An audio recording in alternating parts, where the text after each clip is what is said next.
In the name of the Spirit, blessing us, calling us, challenging us. Amen. Lent.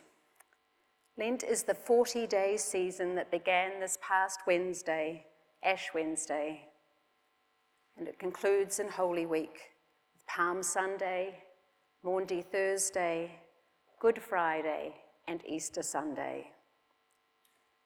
It is a time for a period of reflection, a time for pausing, a time for some stillness in our lives. The word Lent comes from the same root as lengthen, and in the Northern Hemisphere it referred to the lengthening of days in springtime.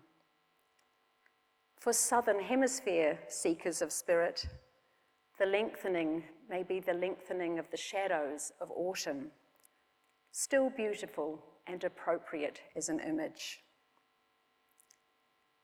When I was growing up in a Presbyterian church in Timaru in Aotearoa, New Zealand, I didn't know the word Lent until I went to an Anglican girls' secondary school. And my new Anglican friends at that school were giving up chocolate or chips. But honestly, I really do think it was more about an opportunity for diet than a spiritual discipline. We were all a bit obsessed about that. For liberal and progressive Christians, there is much not to like about Lent, the way it has been traditionally understood and practiced.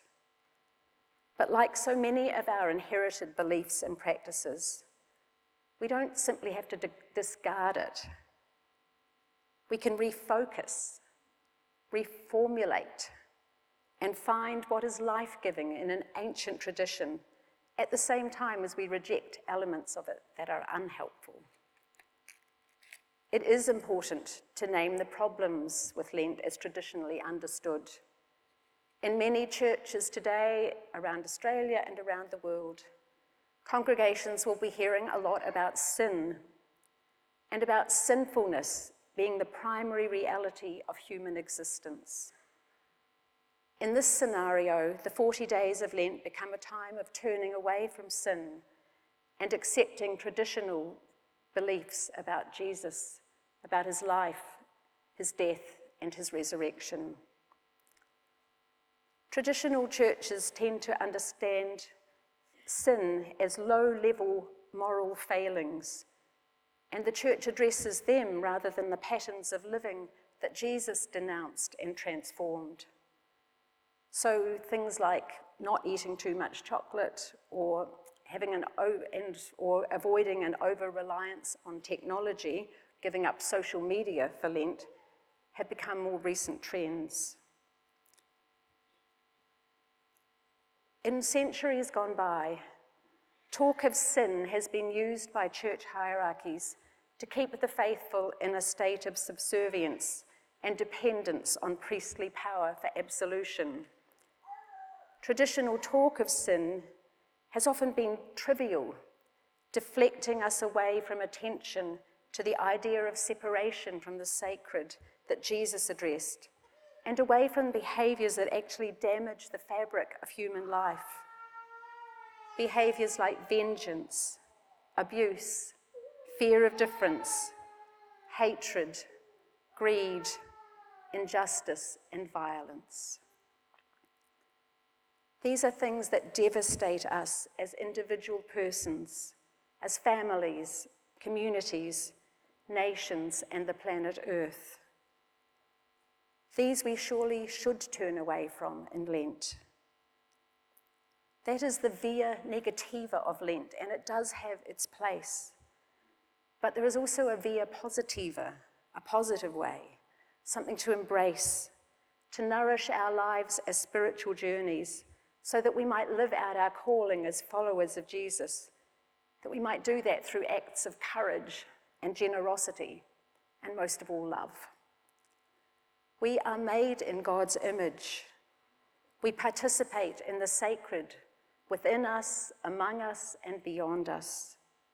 We have the capacity, when we know this deeply, to live well, to live with compassion, to live seeking justice.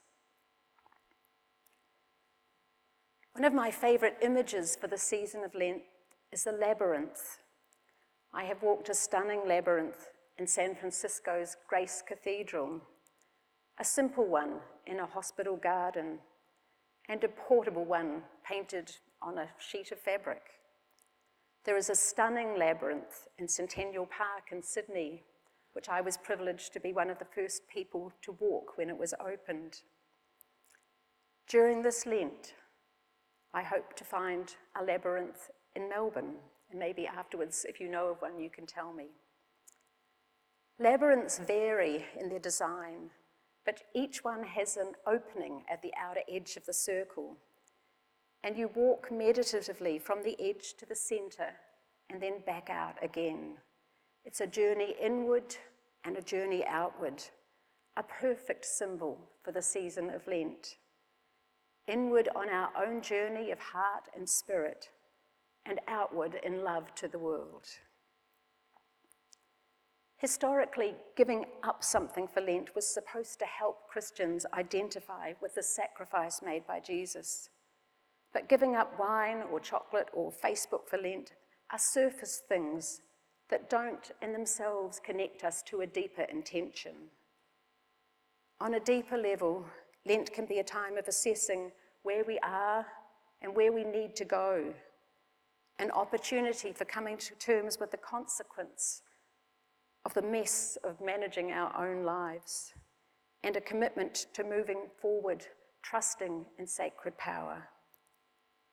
It's not a journey that takes us away from the world, but a dynamic flow of inward and outward, journey inward, journey outward. And it's not easy. Practicing Lent at its deeper level means paying attention to how we live, how we are in relation to our very selves, and how we are in relation to others. It is about prayer, however you understand that. It is about generous giving. In a world based in consumption, it is about living with less. It is about nurturing our spirits and changing the world for justice. It is about the practice of compassion, and it is about connecting to a source that can sustain us in the way that we want to live, in the way we know we are called to live. Our gospel reading tells of Jesus' 40 days and 40 nights in the desert and the temptations that he experienced. Jesus wasn't tempted by wine or chocolate or Facebook or gelato, which is probably my other major temptation. But he was tempted, in fact, to do some very cool, rather amazing things that don't seem that bad. Most of us are, however, used to thinking about temptations as something bad. Yet the options that were offered to Jesus aren't negative. In fact, they are based on 3 popular views about what the Messiah would do and be when the Messiah came, that were current in the time of Jesus. One was caregiver, the one who would feed.